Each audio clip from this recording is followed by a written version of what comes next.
Hello everyone, मैं हूँ कशिश विश्वकर्मा और अभी हम लोग पढ़ने वाले हैं फॉर्मूलाज बेस्ड ऑन डिफरेंशिएशन।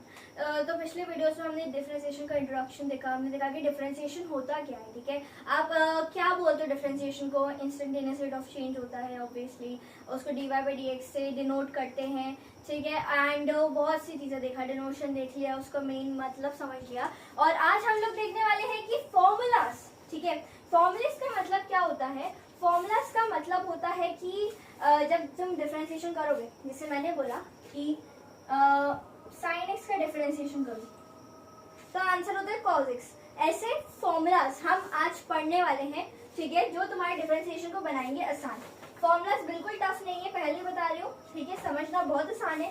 तो without further delay let's get started. तो सबसे पहला है हमारे पास अलजेब्रिक फंक्शन। ठीक है, कौन सा फंक्शन? Algebraic function.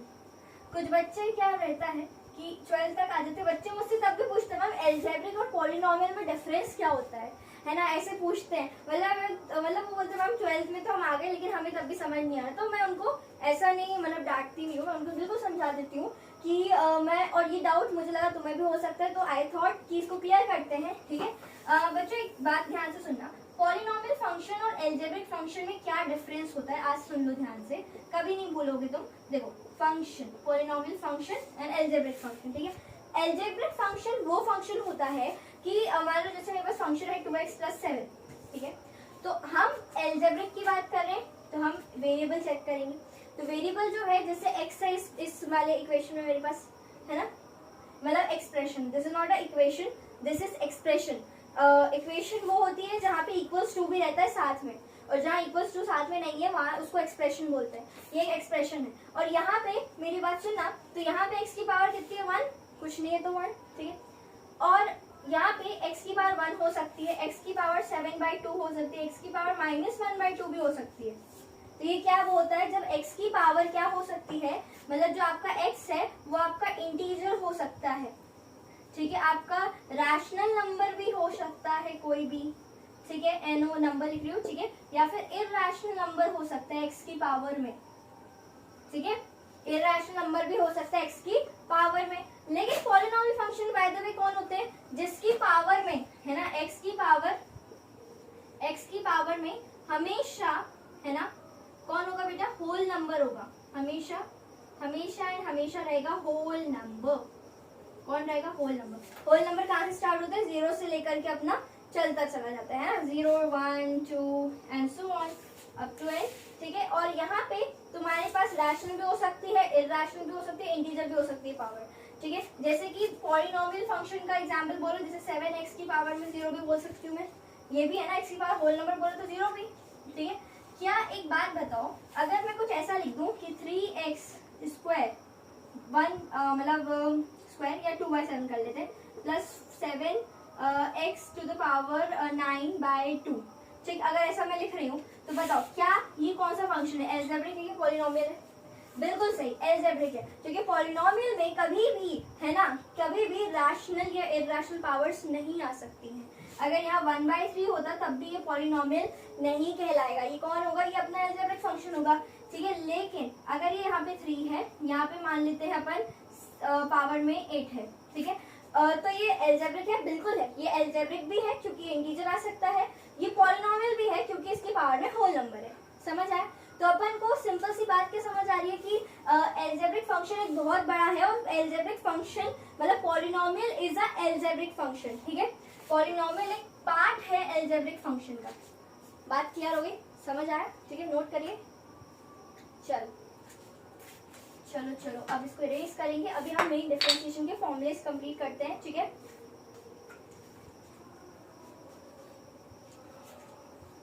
चलो,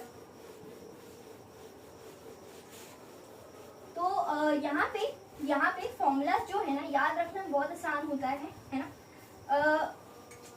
यहाँ पे आपको बस ध्यान देना है मेरी बात पे। सबसे पहला मैं बताने जा रही हूँ तुम्हें, को ऐसा कर लेते हैं। सुनना, डिफरेंशिएशन याद है ना, ऐसे नोट करते हैं। कांस्टेंट का अगर मैं कभी कर रही हूँ जिंदगी में, कभी भी कांस्टेंट का डिफरेंशिएशन करोगे, आंसर इज 0। क्या होता है आंसर? जीरो होता है। जब भी कांस्टेंट का डिफरेंशिएशन होगा आंसर जीरो होगा। जैसे कि कांस्टेंट जैसे बोलो, एग्जाम्पल के लिए बोल दो मैम, बताइए। बिल्कुल, dy बाई डी एक्स जैसे कि हो रहा है 3 तो 3 का डिफरेंशिएशन जीरो, ठीक है।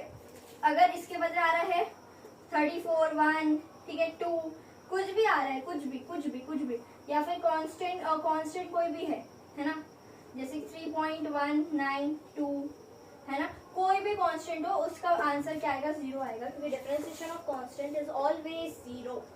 समझ गए, बात समझ आई? ठीक, नेक्स्ट देखो, डिफरेंशिएशन अगर x ऑफ x का डिफरेंशिएशन कितना होता है 1। मैम इसका मतलब देखो जो वेरिएबल है, ठीक है, जैसे मान लो x है और तुम, इसका मतलब होता है कि तुम x के रिस्पेक्ट में ही डिफरेंशिएशन कर रहे हो। अगर तुम x के रिस्पेक्ट में डिफरेंशिएशन कर रहे हो तो आंसर 1 आएगा, ठीक है। मान लो अगर मैं यहाँ पे इसको t के रिस्पेक्ट में डिफरेंशिएशन कर रही हूँ तो आंसर तब भी 1 आएगा, ठीक है। बशर्ता क्या होना चाहिए कि ऊपर अगर t है तो नीचे भी t होना चाहिए, तभी जाके 1 होगा। ऊपर जो है नीचे भी वही होना चाहिए, मतलब तुम डिफरेंशिएशन अगर t को कर रहे हो तो t के रिस्पेक्ट में होगा, तब जाके 1 होगा। लेकिन अगर यहाँ पे u है, ठीक है, तुम्हें u को डिफरेंशिएट करना है, जो एक बाकायदा एक वेरिएबल है, और उसको x के रिस्पेक्ट में कर रहे हो, तब answer is not equals to 1। ये दोनों वेरिएबल सेम होने चाहिए, तब जाके आंसर इज 1। मैम फिर इसको कैसे सॉल्व करेंगे बताऊंगी ना मैं, चिंता क्यों कर रहे हो, वो अपन देखेंगे क्वेश्चन में। ये नेम होगा, क्वेश्चन में आपको बताया जाएगा कि ये वेरिएबल है या कांस्टेंट है। अगर वेरिएबल हुआ तो हम इस पे एक फॉर्मूला अप्लाई करेंगे, वो मैं आगे चल के बताऊंगी। अगर ये कांस्टेंट हुआ तो आंसर डायरेक्ट जीरो होगा, ठीक है। ये डिपेंड करता है, अभी हमें नहीं पता, लेकिन क्वेश्चन जब आएगा तो पता चल जाएगा, ठीक। आप ये समझ गए, बिल्कुल अच्छी बात है। चलिए, हो गए नोट, आगे बढ़े। Let's start. अगर x की पावर में differentiation of x raise to the power n, x की पावर में कुछ भी है तो उसका डिफरेंशिएशन होता है कितना, बताओ, पढ़ा है किसी ने? नहीं? देखो ध्यान दो, ये जो ऊपर छत पे है इसको नीचे बुलाना है, ये नीचे बुलाया, ठीक है, इसको नीचे उतारा, पावर नीचे उतरेगी, x एज इट इज, ठीक, क्योंकि उतरी है तो 1 माइनस होगा, ठीक, n में से 1 माइनस हो जाएगा, बस, ठीक, इतना ही करना है, कुछ नहीं है इसमें, रॉकेट साइंस कुछ नहीं है, ठीक है। इनटू में डी डिफरेंशिएशन x का भी होगा। मैम ये क्या हो गया, ये क्या बोल दिया, यहाँ तक तो ठीक है, लेकिन ये क्या है, देखो बेटा ऐसा होता है कि आप जब भी तुम किसी चीज का डिफरेंशिएशन करते हो ना, तो उस पर्टिकुलर वेरिएबल का भी होता है। मतलब जैसे कि तुमने यहाँ x की पावर n का डिफरेंशिएशन किया, ठीक है, फिर उसके बाद क्या करोगे, देखो चेन रूल नाम की एक चीज होती है जो मैं आगे पढ़ाऊंगी, पर अभी ध्यान दो कि जब भी तुम किसी वेरिएबल का डिफरेंशिएशन करते हो, ठीक है, जैसे x की पावर n का डिफरेंशिएशन करा, क्या आया, n नीचे उतरा, इमेजिन करो ये डिफरेंशिएशन है, यहाँ लिखा है मैंने x की पावर में n, ये n को क्या किया मैंने, नीचे उतारा, और x की पावर में क्या लिखा, x की पावर में n माइनस 1 लिख दिया, ठीक, इनटू में ये x जो वेरिएबल है, इस वेरिएबल का डिफरेंशिएशन भी होगा। n तो मेरा कांस्टेंट है ना, n तो मेरा नंबर है, तो x जो है उसका क्या होगा, एक उसका भी डिफरेंशिएशन होगा अगेन। तो x का डिफरेंशिएशन करते हैं, x के रेस्पेक्ट में 1 आ जाएगा, ठीक है, y के रेस्पेक्ट में करोगे तब 1 नहीं आएगा, क्योंकि वहां पे तुम विद रिस्पेक्ट टू जिसके साथ कर रहे हो वो चेंज है ना, लेकिन अगर x का डिफरेंशिएशन x के साथ है तो आंसर इज 1, ठीक।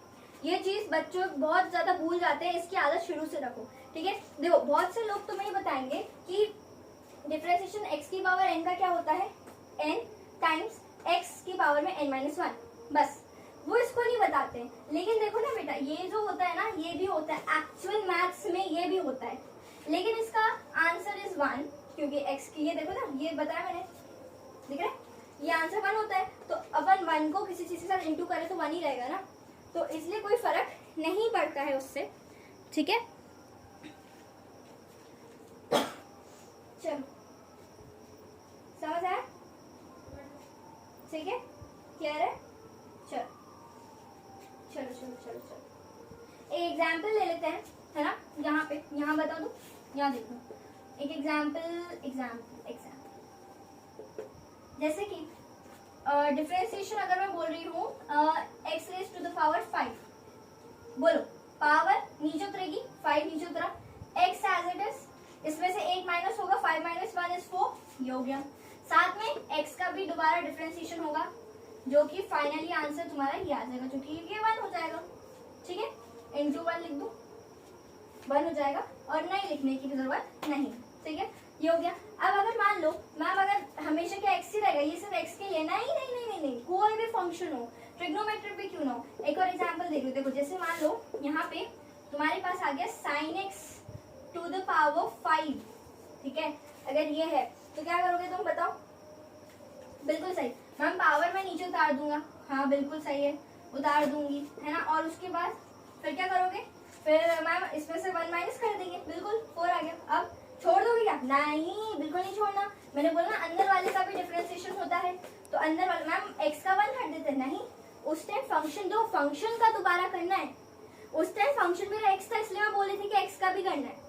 आज फंक्शन मेरा sin x है, तो sin x का भी करेंगे ना बेटा, बिल्कुल करेंगे, sin x का भी करेंगे। तो यहाँ पे क्या sin x का याद कर लो, sin x का डिफरेंशिएशन होता है cos x। अभी पढ़ाने वाली हूँ मैं ट्रिग्नोमेट्रिक भी, है ना, सब्र रखो थोड़ा सा। ये देखो, ये हो गया तुम्हारा आंसर, ठीक है, क्लियर है, बात समझ आ रही है? चिंता मत करो, मैं और क्वेश्चन कराऊंगी, तुम्हें सब समझ आएगा, ठीक है। चल नोट करना, हो गया।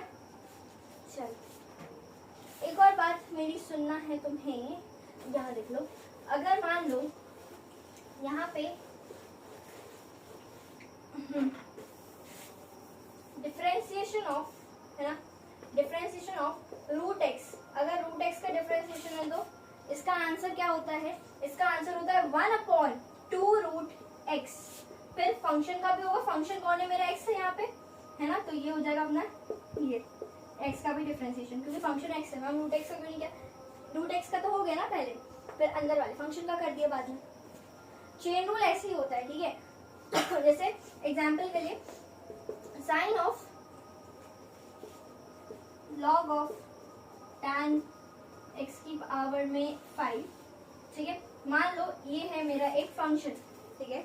जब मैं अभी देखो, अभी आंसर नहीं निकाल रही हूँ मैं, तुम्हें सिर्फ समझाना चाह रही हूँ, तुम्हें घुमाना नहीं चाहती मैं। देखो अगर यहाँ पे साइन लिखा है, ठीक है, तो पहले आप बाहर वाले, आप बाहर से अंदर घुसेंगे, ठीक है, बाहर से अंदर घुसेंगे, आपको पहले साइन एक्स का डिफरेंशिएशन करोगे, फिर उसके बाद आप लॉग का करोगे, फिर आप tan का करोगे, फिर आप x की पावर 5 का करोगे, फिर x का करोगे, जो कि 1 हो जाएगा, ठीक। ऐसे करते हुए घुसते हैं अपन, ठीक है। तो वही काम किया मैंने, हरकत वही करी है, पहले रूट एक्स का किया, फिर अंदर वाले फंक्शन का, पहले साइन का करोगे, फिर लॉग का करोगे, फिर इसका करोगे, ठीक है, ऐसा होता है। अभी मैं तुम्हें ये पढ़ाऊंगी, इनका आंसर क्या क्या होता है, तो तुम्हें जल्दी से इसको ये सॉल्व कर देंगे। अपन इसको होल्ड पे रखते हैं, इस क्वेश्चन को, आगे हम इसको सॉल्व करेंगे, ठीक है। क्योंकि एकदम से मैं बताऊंगी ना, अभी फॉर्मूलाज बताने हैं मुझे, उसके बाद बताती हूँ मैम, लेकिन ये थोड़ा हजम नहीं हो रहा, थोड़ा तो बताओगे हुआ कैसे? बिल्कुल बताते हैं। देखो जैसे x की पावर, मैं इसको रूट को 1/2 लिख सकते हैं, जी मैम बिल्कुल लिख सकते हैं 1/2, कोई आपत्ति नहीं हमें, है ना। देखो तो अब मैं क्या करने वाली हूँ, 1/2 नीचे उतारेंगे, x की पावर में दिस माइनस हो जाएगा, ठीक है ना। पावर में दो, पावर नीचे उतारी, पावर नीचे उतारो, उसमें से एक माइनस कर दो जो पहले था, पहले में से एक माइनस कर दी, पावर नीचे उतारी, 1/2 हो गया, ठीक है। अब यहाँ पे x raise to the power -1/2 बचा, ठीक है, ये माइनस है, इसको नीचे लिख दूंगी मैं, तो ये क्या हो जाएगा रूट एक्स, या रूट एक्स, या फिर ऐसे लिख दो 1/2, और इसको भी मैं रूट लिख सकती हूँ, तो मैंने रूट एक्स लिखा। देखो वही तो काम हुआ, यही तो बताया मैंने, ठीक है। डायरेक्ट याद रख लो, या तो ऐसे करके देख लो, तो भी आंसर वही है ना, तो भी आंसर वही है, ठीक है। एक और होता है अपने पास, है ना, ध्यान देना, डिफरेंशिएशन ऑफ 1/x का डिफरेंशिएशन होता है x raise to the power n, ठीक है, x की पावर में n, तो वो होता है -n, ये फॉर्मूला ये याद रखना पड़ेगा तुम्हें, -n/x rays to the power n+1, और x का भी होगा, है ना, ये हो गया, ठीक है,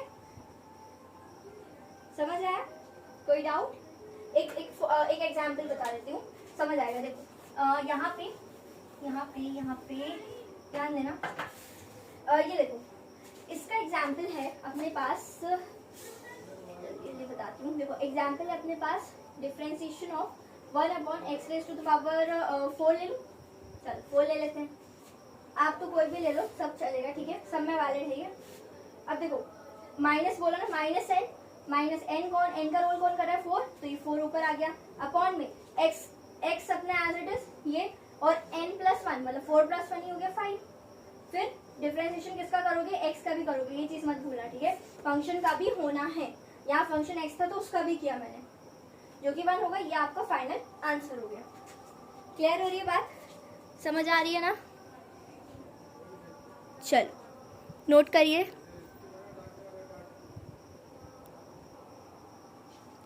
चलो एक लास्ट एग्जाम्पल और, ठीक है, फिर क्लास खत्म करते हैं। डिफरेंशिएशन ऑफ, बच्चे बोल रहे हैं कि मैम हमेशा आप एक्स एक्स को ले लो, वाई भी ले लो, वाई ले लेते हैं। चलो ये देखो, अपन ने क्यूब रूट ऑफ वाई ले लिया, चलेगा, ठीक है। चलो करें, यहाँ पे पहले तो आप इसको ऐसे भी लिख सकते हो, ठीक है। इसको एक काम करो, इसको तुम क्यूब रूट ऑफ वाई को तुम लिख सकते हो y raise to power 1/3, clear है, ठीक है। अब पावर ऊपर जाती है नेगेटिव में तो -1/3, ठीक है, अपॉन में y में क्या हो जाएगा, 1/3 -1 हो जाएगा, ठीक है। समझ आ रही है?